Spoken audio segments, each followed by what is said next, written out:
वैशाख मास कथा अध्याय 4। जय श्री कृष्ण। राधे राधे। आप सभी का दिन शुभ और मंगलमय हो। आप सभी के ऊपर भगवान श्री विष्णु जी की कृपा बनी रहे। आशा करती हूँ कि आप सभी मेरे चैनल से जुड़े रहेंगे और कथा को शुरू से लेकर अंत तक भरपूर प्यार देंगे। तो चलिए आज की कथा की शुरुआत करते हैं। आज आप सुनेंगे वैशाख मास महात्म्य का चौथा अध्याय। उससे पहले आज मैं आपको सुना रही हूँ महामाया के 16 श्रृंगारों की अद्भुत कहानी। आपने कहानियां तो बहुत सुनी होंगी, लेकिन क्या आप जानते हैं 16 श्रृंगार माता रानी को अर्पित करने के पीछे क्या रहस्य है? तो चलिए इस कथा के माध्यम से आपको सुनाते हैं और उसके बाद आप सभी प्रेम से सुनिएगा वैशाख मास महात्म्य का आज का अध्याय। सृष्टि के प्रथम कल्प में एक बार मिथ्या देवी अपने पति अधर्म और भाई कपट के साथ मिलकर भूलोक पर घर घर अत्याचार फैला रही थी। लोभ ने अपनी दोनों पत्नियों सुधा और पिपासा के साथ मनुष्यों का जीना दूभर कर दिया। लोग एक दूसरे का धन, भूमि, पुत्र तथा पत्नियों का हरण करने लगे। चारों ओर व्यभिचार अत्याचार फैल गया। अधर्म और मिथ्या देवी का शासन हो गया। प्रजा त्रस्त होकर त्राही माम करने लगी। तब सप्त ऋषियों ने महामाया परमेश्वरी की उपासना और कठिन तप किया। आदि शक्ति माता तब ऋषियों को उनकी तपस्या का फल प्रदान करने के लिए प्रकट हुई।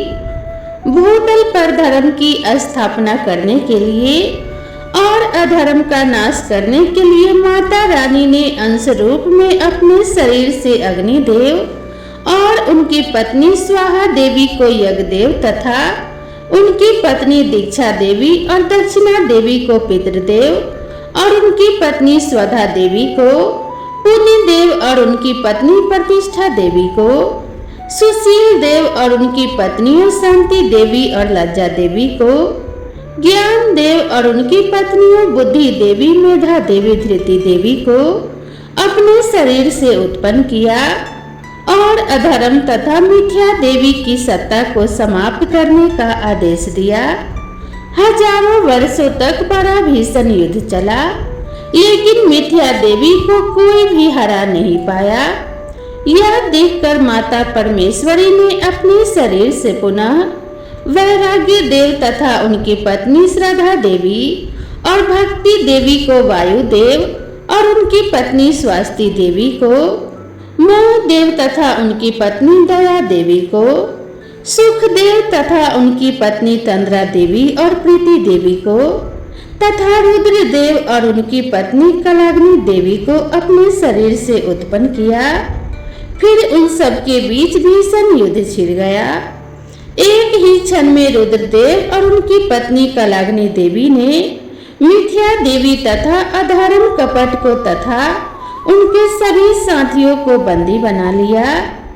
1000 वर्षों तक बंदी गृह में मिथ्या देवी पड़ी रही और उसी कारागार में रुद्र देव और उनकी पत्नी कलागम देवी की तपस्या में लीन रही।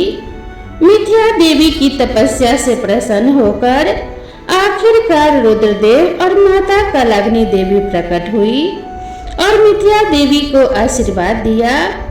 रुद्र देव ने मिथ्या देवी को आशीर्वाद देते हुए कहा कि हे मिथ्या देवी, सतयुग में तुम अदृश्य रहोगी, त्रेता युग में तुम सूक्ष्म रूप से रहोगी, द्वापर युग में तुम आधे शरीर से रहोगी और कलयुग में तुम संपूर्ण शरीर से रहोगी।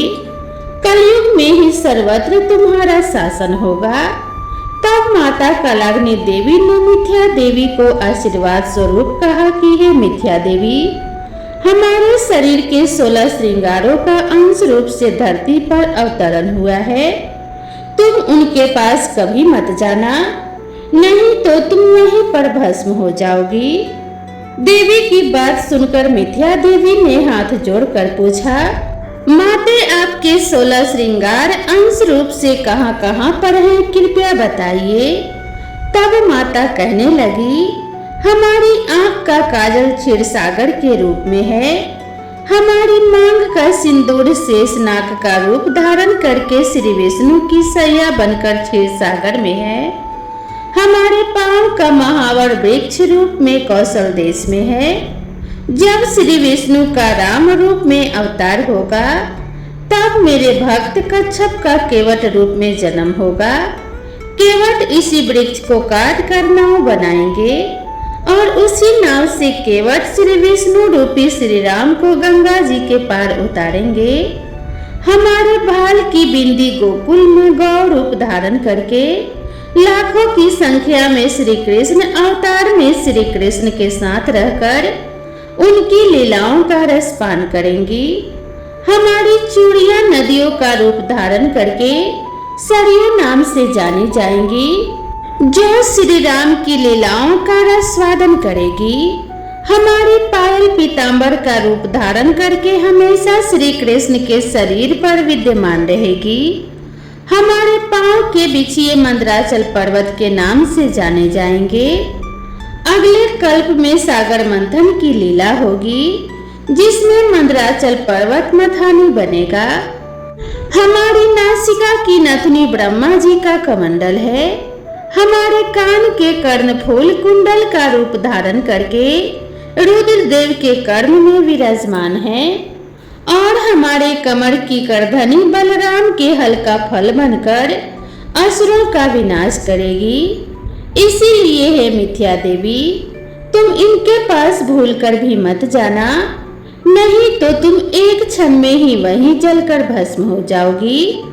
कलयुग में जो भक्त हमें 16 श्रृंगार अर्पण करके हमारी उपासना करेंगे, उनके पास भी तुम कभी मत जाना। और कलयुग में इस प्रकार चारों ओर केवल तुम्हारा ही शासन होगा। मिथ्या देवी को ऐसा वरदान देकर माता और रुद्रदेव वहीं अंतर ध्यान हो गए। जय माता दी। अब सुनिए आज का अध्याय। वैशाख मास में किए गए धार्मिक कर्मों के पुण्य से जब राजा कीर्तिमान के निवासी अंत में बैकुंठ धाम पहुंचने लगे, तब स्वर्ग और नरक सभी शून्य हो गए। तब ऐसे में यमराज जी ब्रह्मा जी के पास गए और उन्होंने राजा कीर्तिमान के बारे में उनसे कहा और उनसे शिकायत करने लगे। इसके बाद ब्रह्मा जी ने यमराज जी को जिस प्रकार से समझाया, उसका वर्णन आज आप सुनिए। ब्रह्मा जी ने कहा, यमराज, तुमने क्या आश्चर्य देखा है? क्यों तुम्हें इतना दुख हो रहा है? भगवान गोविंद को एक बार भी प्रणाम कर लिया जाए तो वह 100 अश्वमेध यज्ञों के अव्रत स्नान के समान होता है। यज्ञ करने वाला तो पुनः इस संसार में जन्म लेता है, किंतु भगवान को किया हुआ प्रणाम पुनर्जन्म का कारण नहीं बनता, बल्कि मुक्ति की प्राप्ति कर देता है। जिनके जीवा के अग्रभाग पर हरि यह 2 अक्षर विद्यमान है, उसको कुरुक्षेत्र तीर्थ के सेवन या फिर सरस्वती नदी जल में स्नान करने से क्या लेना है। जो मृत्यु काल में भगवान विष्णु को याद करता है, वह अभक्ष भक्षण आदि से प्राप्त हुई पाप राशि का परित्याग करके भगवान विष्णु के सायुज्य को पाता है, क्योंकि भगवान विष्णु को अपना स्मरण बहुत ही प्रिय है। यमराज, इसी प्रकार वैशाख नामक मास भी भगवान विष्णु को प्रिय है, जिसके धर्म को श्रवण करने मात्र से ही मनुष्य सभी पापों से मुक्त हो जाता है। उसके अनुष्ठान में तत्पर रहने वाला मनुष्य अगर मुक्ति को प्राप्त हो तो फिर भला उसके लिए कहना ही क्या है। वैशाख मास में भगवान पुरुषोत्तम के नाम और यश का गुणगान किया जाता है, जिससे भगवान बहुत प्रसन्न होते हैं। पुरुषोत्तम श्री हरि संपूर्ण जगत के स्वामी और हमारे जनक हैं।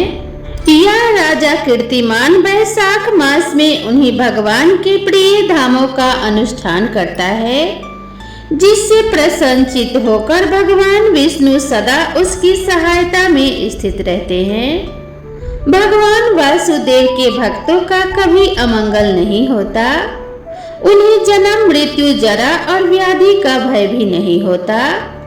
कार्य में नियुक्त किया हुआ पुरुष अगर अपनी पूरी शक्ति लगाकर स्वामी के कार्य साधन का प्रयास करता है तो उतने से ही वह कृतार्थ हो जाता है। अगर शक्ति के बाहर का कार्य उपस्थित हो जाए तो स्वामी को उसकी सूचना दे उतना कर देने से वह उड़ीन हो जाता है और फिर सुख का भागी होता है।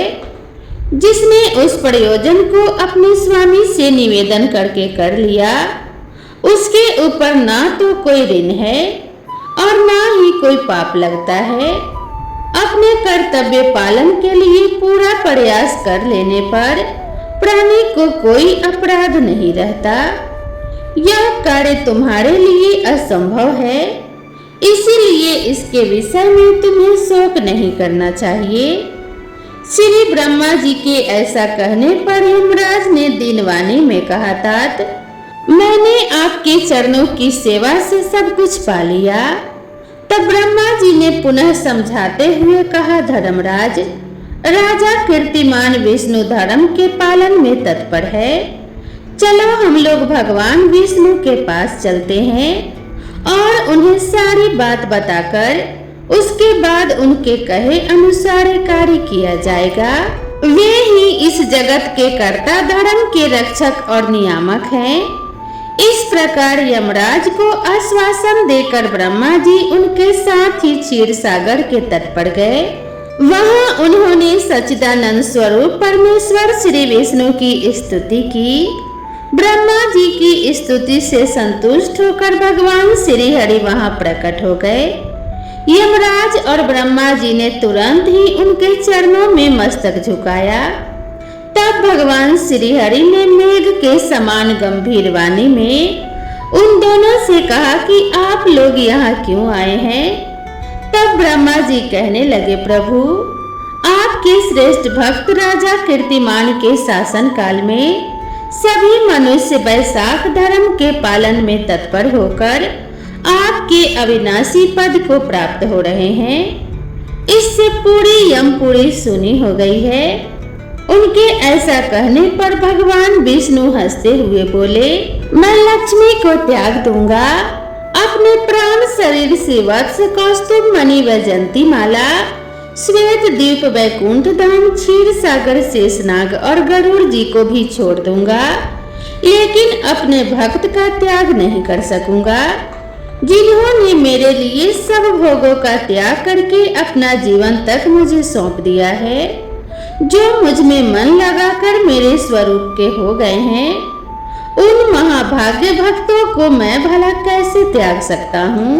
राजा कीर्तिमान को इस पृथ्वी पर मैंने 10,000 वर्षों की आयु दी है, उसमें से 8,000 वर्ष बीत गए हैं।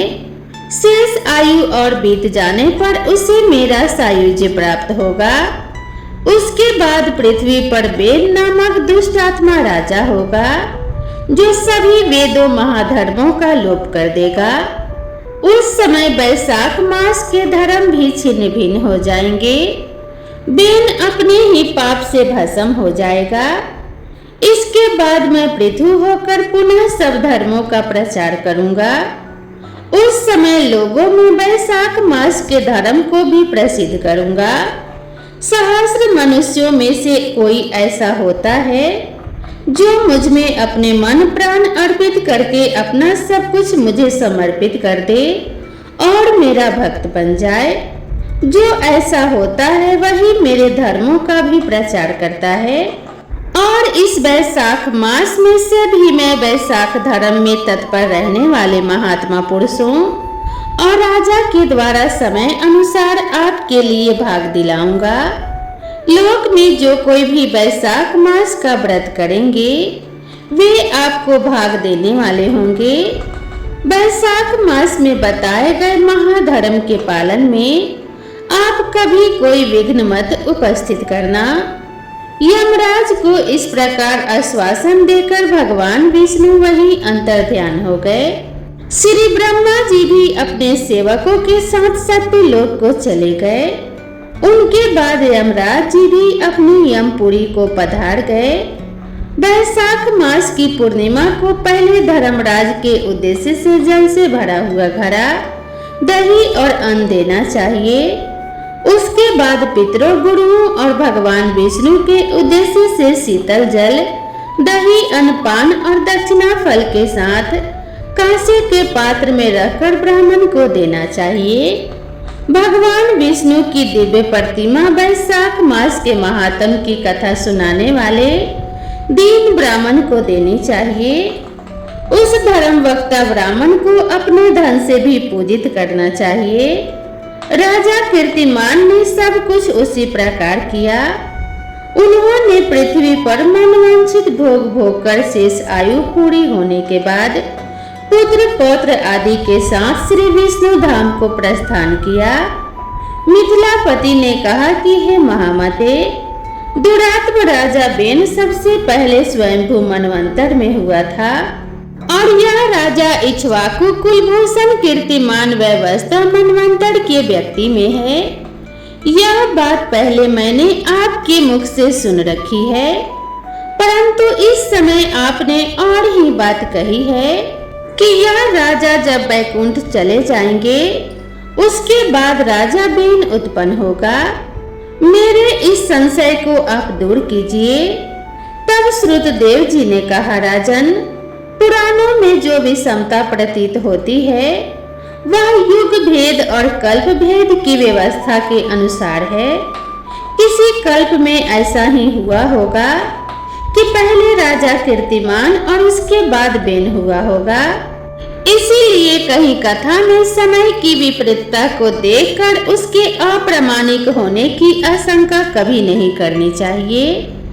श्रुतदेव जी बोले, मेष राशि में सूर्य के स्थित रहने पर जो विशाख मास में प्रातः काल स्नान करता है और भगवान विष्णु की पूजा करके इस कथा को सुनता है, वह सभी पापों से मुक्त होकर भगवान विष्णु के परम धाम को प्राप्त होता है। इस विषय में एक प्राचीन इतिहास कहते हैं, जो सभी पापों का नाशक पवित्र कारक धर्म अनुकूल वंदनीय और पुरातन है। गोदावरी के तट पर सुब्रह्मण्येश्वर क्षेत्र में महर्षि दुर्वासा जी के 2 शिष्य रहते थे, जो परमहंस ब्रह्मनिष्ठ उपनिषद विद्या में परिनिष्ठित और इच्छा रहित थे। वे भिक्षा में मिले हुए भोजन से ही अपना पेट भरा करते थे और पुण्यमय जीवन बिताते हुए गुफा में रहते थे। उनमें से एक का नाम था सत्यनिष्ठ और दूसरे का नाम था तपोनिष्ठ। वे इन्हीं नामों से तीनों लोकों में विख्यात थे। सत्यनिष्ठ सदा भगवान विष्णु की कथा में तत्पर रहते थे। जब कोई श्रोता या वक्ता नहीं होता था तब वे अपने नित्य कर्म किया करते थे। अगर कोई श्रोता उपस्थित होता तो वे उसे निरंतर भगवत कथा सुनाते और अगर कोई कथावाचक भगवान विष्णु की कल्याणमयी पवित्र कथा कहता तो वे अपने सभी कर्मों को समेटकर उससे सुनने में तत्पर होकर कथा को सुनने लगते। वे अत्यंत दूर के तीर्थों और देव मंदिरों को छोड़ करता था कथा विरोधी कर्मों का परित्याग करके भगवान की दिव्य कथा सुनते और श्रोताओं को फिर बाद में स्वयं भी सुनाते थे। कथा समाप्त होने पर सत्यनिष्ठ अपना बाकी बचा हुआ कार्य पूरा किया करते थे। कथा सुनने वाले पुरुष को जन्म मृत्यु में संसार बंधन की प्राप्ति नहीं होती, उसके अंतःकरण की शुद्धि हो जाती है। भगवान विष्णु में जो अनुराग की कमी है वह दूर हो जाती है। उनके प्रति भक्ति गहरी और गाढ़ी हो जाती है। साथ ही साधु पुरुषों के प्रति सुहार्थ बढ़ता है। कथा सुनकर मिले ज्ञान से मनुष्य भगवत चिंतन में समर्थ हो जाता है। श्रवण, ध्यान और मनन यह वेदों में अनेक प्रकार से बताया गया है। जहाँ भगवान विष्णु की कथा न होती हो और जहाँ साधु पुरुष न रहते हो वह स्थान साक्षात गंगा तट ही चाहे क्यों न हो, निसंदेह त्याग देने योग्य है। जिस देश में तुलसी नहीं है या फिर जहाँ भगवान विष्णु का मंदिर नहीं है, ऐसा स्थान रहने लायक नहीं है। यह निश्चय करके मुनिवर सत्यनिष्ठ सदा भगवान विष्णु की कथा और चिंतन में तत्पर रहा करते थे। दुर्वासा जी का दूसरा शिष्य तपोनिष्ठ दुराग्रह पूर्वक कर्म में तत्पर रहता था। वह भगवान की कथा को छोड़कर पहले अपना कर्म पूरा करने के लिए इधर उधर हट जाया करता था। कथा की अवहेलना से उसे बड़ा कष्ट उठाना पड़ा। आखिरकार कथा परायण सत्यनिष्ठ ने ही उसको संकट से उद्धार किया। जहाँ लोगों के पाप का नाश करने वाली भगवान विष्णु की पवित्र कथा होती है, वहाँ सब तीर्थ और अनेक प्रकार के क्षेत्र उपस्थित रहते हैं। जहाँ विष्णु कथा रूपी पुण्यमयी नदी बहती रहती है, उस देश में निवास करने वालों की मुक्ति उनके ही हाथ में है। पूर्व काल पंचाल देश में पुरुयसा नामक एक राजा थे, जो पुण्यशील और बुद्धिमान राजा भूरियसा के पुत्र थे। पिता की मृत्यु के बाद पुरुयसा राज सिंहासन पर बैठे। वे धर्म की इच्छा रखने वाले, शूरता, उदारता आदि गुणों से संपन्न और धनुर्विद्या में प्रवीण थे। उन महामती राजा ने अपने धर्म के अनुसार पृथ्वी का पालन किया। कुछ समय के बाद राजा का सारा धन नष्ट हो गया। हाथी और घोड़े बड़े बड़े रोगों से पीड़ित होकर मर गए। उनके राज्य में ऐसा भारी अकाल पड़ा जो मनुष्यों का अत्यंत विनाश करने वाला था। पंचाल नरेश राजा पुरुयसा को निर्बल जानकर उनके शत्रुओं ने आक्रमण कर दिया और युद्ध में उनको जीत लिया। इसके बाद पराजित हुए राजा ने अपनी पत्नी शिखरी के साथ पर्वत की कंदरा में प्रवेश किया। साथ में आदि सेवक गण भी थे। इस प्रकार छिपे रहकर राजा मन ही मन सोचने लगे कि मेरी यह क्या अवस्था हो गई। मैं जन्म और कर्म से शुद्ध हूँ, माता और पिता के हित में तत्पर रहा हूँ, गुरु भक्त उदार ब्राह्मणों का सेवक, धर्म परायण सब प्राणियों के प्रति दयालु, देव पूजक और जितेंद्रिय भी हूँ। फिर किस कर्म से मुझे यह विशेष दुख देने वाली दरिद्रता प्राप्त हुई है? किस कर्म से मेरी पराजय हुई और किस कर्म के फल स्वरूप मुझे यह वनवास मिला है?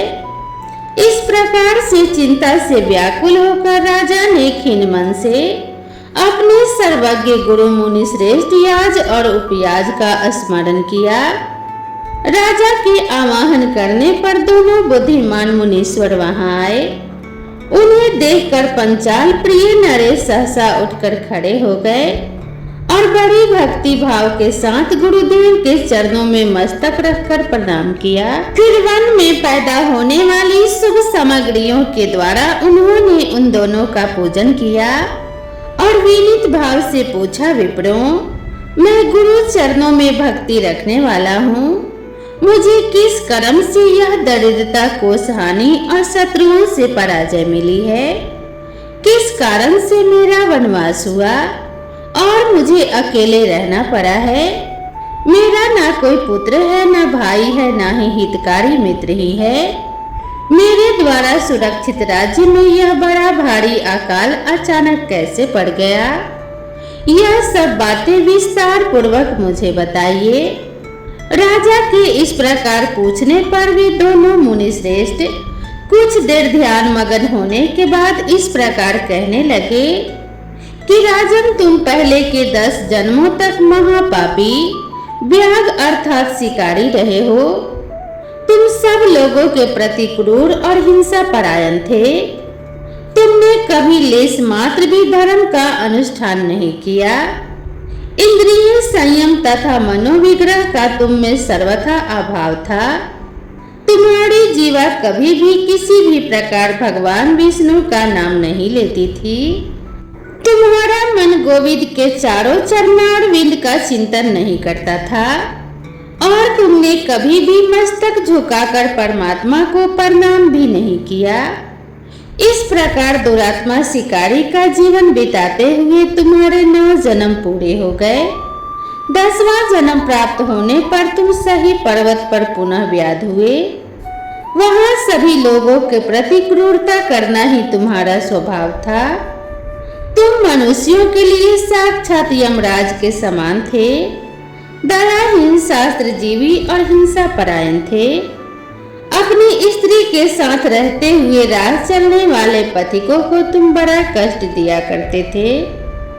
इस प्रकार अपने हित को न जानते हुए तुमने बहुत सारे वर्ष बिता दिए। जिनके छोटे छोटे बच्चे हैं, ऐसे हिरणों और पक्षियों के वध करने के कारण तुम दयाहीन दुर्बुद्धि को इस जन्म में कोई पुत्र ही नहीं प्राप्त हुआ। तुमने सबके साथ विश्वासघात किया, इसीलिए कोई तुम्हारा सहोदर भाई भी नहीं हुआ। मार्ग में तुम सबको पीड़ा देते रहे, इसीलिए इस जन्म में तुम मित्र रहित हो। साधु पुरुषों के तिरस्कार से शत्रुओं द्वारा तुम्हारी पराजय हुई है। अपने पूरे जीवन में कभी भी दान न देने के दोष से तुम्हारे घर में दरिद्रता प्राप्त हुई है। तुमने दूसरों को सदा परेशानी में डाला, इसीलिए तुम्हें दुख वनवास मिल गया। सबके अप्रिय होने के कारण तुम्हें असह दुख मिला है। तुम्हारे क्रूर कर्मों के फल से ही इस जन्म में मिला हुआ राज्य भी छिन गया है। वैशाख मास की गर्मी में तुमने स्वार्थवश एक दिन एक ऋषि को दूर से तालाब बता दिया था और हवा के लिए पलाश का एक सूखा पत्ता दे दिया था। बस जीवन में इस एक ही पुण्य के कारण तुम्हारा यह जन्म बड़ा पवित्र राजवंश में हो गया। अब अगर तुम सुख, राज, धन्य, धान्य आदि संपत्ति, स्वर्ग और मोक्ष चाहते हो या फिर सायुज्य और श्री हरि के पद की इच्छा रखते हो तो वैशाख मास के धर्मों का पालन करो। इससे सब प्रकार के सुख तुम प्राप्त कर लोगे। इस समय वैशाख मास चल रहा है। आज अक्षय तृतीया है। आज तुम विधि पूर्वक स्नान और भगवान लक्ष्मीपति की पूजा करो। अगर अपने ही समान गुणवान पुत्रों की इच्छा रखते हो तो सब प्राणियों के हित के लिए प्याऊ लगवाओ। इस पवित्र विशाख मास में भगवान मधुसूदन की प्रसन्नता के लिए अगर तुम निष्काम भाव से सब धर्मों का अनुष्ठान करोगे तो अंतःकरण शुद्ध होने पर तुम्हें भगवान विष्णु का प्रत्यक्ष दर्शन भी होगा। ऐसा कहकर राजा की अनुमति लेकर उनके दोनों ब्राह्मण पुरोहित याज और उपयाज जैसे आए थे वैसे ही चले गए। उनसे उपदेश पाकर महाराज पुरुयसा ने वैशाख मास में सभी धर्मों का श्रद्धा और भक्ति पूर्वक पालन किया और भगवान मधुसूदन की आराधना की। इससे उनका प्रभाव बढ़ गया और बंधु बांधव उनसे आकर मिल गए। इसके बाद वे मरने से बची हुई सेना को साथ लेकर बंधुओं सहित पंचाल नगरी के पास आ गए। उस समय पंचाल राजा के 7 राजाओं का पुनः संग्राम हुआ। महारथी पुरुयसा ने अकेले ही समस्त महाबाहु राजाओं पर विजय प्राप्त कर ली। विरोधी राजाओं ने भागकर अलग अलग देशों के रास्तों में आश्रय ले लिया। विजय पंचाल राज में भागे हुए राजाओं के कोष 10 करोड़ घोड़े, 3 करोड़ हाथी, 1 अरब रथ, 10 ऊंट और 3 लाख खच्चर को अपने अधिकार में करके अपनी पुरी में वापस पहुंचा दिया। विशाख धर्म के महात्म में से सभी राजा भगन मनोरथ होकर पुरुयसा को कर देने वाले हो गए और पंचाल देश में अनुपम सुकाल आ गया। चारों तरफ सुख समृद्धि छा गई। भगवान विष्णु की प्रसन्नता से इस धरती पर उनका एक छत्र राज्य हुआ और गुरुता, उदारता आदि गुणों से युक्त उनके 5 पुत्र हुए। जो दृष्टकीर्ति, दृष्टकेतु, दृष्टधूम, विजय और चित्रकेतु के नाम से विख्यात थे, धर्म पूर्वक प्रतिपाल होकर सभी प्रजा राजा के प्रति अनुरक्त हो गए। सारी प्रजा अपने राजा से प्रेम करने लगी। इससे उसी क्षण उन्हें विशाख मास के प्रभाव का निश्चय हो गया। तब से पंचाल राज भगवान विष्णु की प्रसन्नता के लिए वैशाख मास के धर्मों का निष्काम भाव से बराबर पालन करने लगे। उनके इस धर्म से संतुष्ट होकर भगवान विष्णु ने अक्षय तृतीया के दिन उन्हें प्रत्यक्ष दर्शन दिया। तो प्रेम से बोलिए जय श्री कृष्णा, राधे राधे। आज का अध्याय यहीं पर समाप्त हुआ। आगे की कथा अगले अध्याय में सुनेंगे। आगे आप जानेंगे राजा पुरेसा को भगवान का दर्शन, उनके द्वारा भगवान की स्तुति और भगवान के वरदान से राजा की सायुज्य मुक्ति तथा शंख व्याध संवाद के बारे में और व्याध के पूर्व जन्म के वृतांत के बारे में। उम्मीद है हर बार की तरह यह कथा आपको जरूर पसंद आएगी। वीडियो पसंद आई हो तो वीडियो को एक लाइक जरूर करें और मेरे चैनल से जुड़े रहने के लिए मेरे चैनल को सब्सक्राइब करना ना भूलें। तो मिलते हैं इसी तरह की नेक्स्ट वीडियो में। भगवान श्री विष्णु और माता लक्ष्मी की कृपा आप सभी के ऊपर बनी रहे। उनके आशीर्वाद से आप सभी के धन के भंडार भरे रहें। तो मिलते हैं अगले अध्याय और अगले कथा के साथ। तब तक के लिए राधे राधे।